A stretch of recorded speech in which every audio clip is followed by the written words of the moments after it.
Tadi saya telah bacakan, selepas saya tinggalkan kamu, eee, 4 bacaan diulang 3 kali. Kalau nak ditimbang amalannya, sama.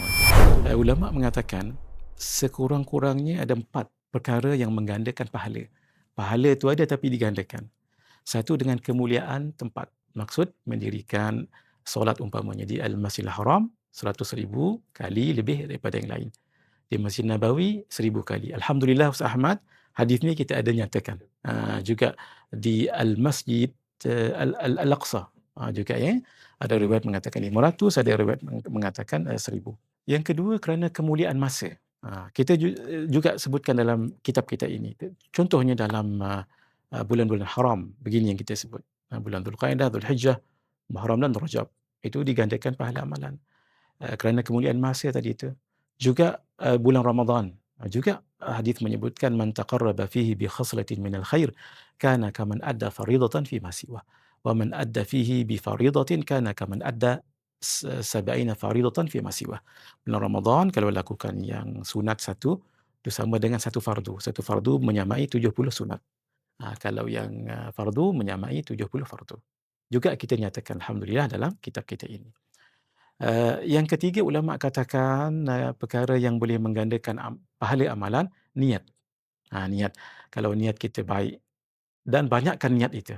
Jadi innamal a'malu binniyat wa innamal likulli imri'in ma nawa. Yang terakhir, ulama katakan sesuatu digandakan pahala amalannya kerana ilmu. Kalau dulu kita buat amal tanpa ilmu, pahalanya begitu, tetapi bila dengan ilmu digandakan lagi. Digandakan lagi.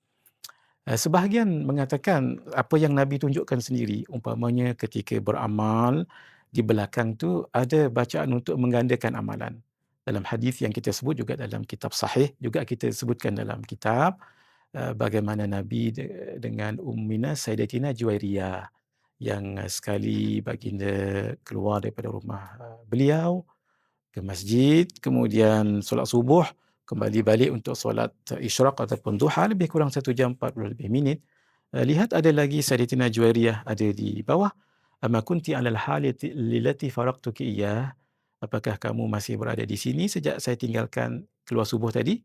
Maka dikatakan ya. Lalu Nabi mengatakan, laqad qulti ba'daki 4 kalimatin 3 marrat law wuzinat bima qulti mundhul yawm la wazanathunna.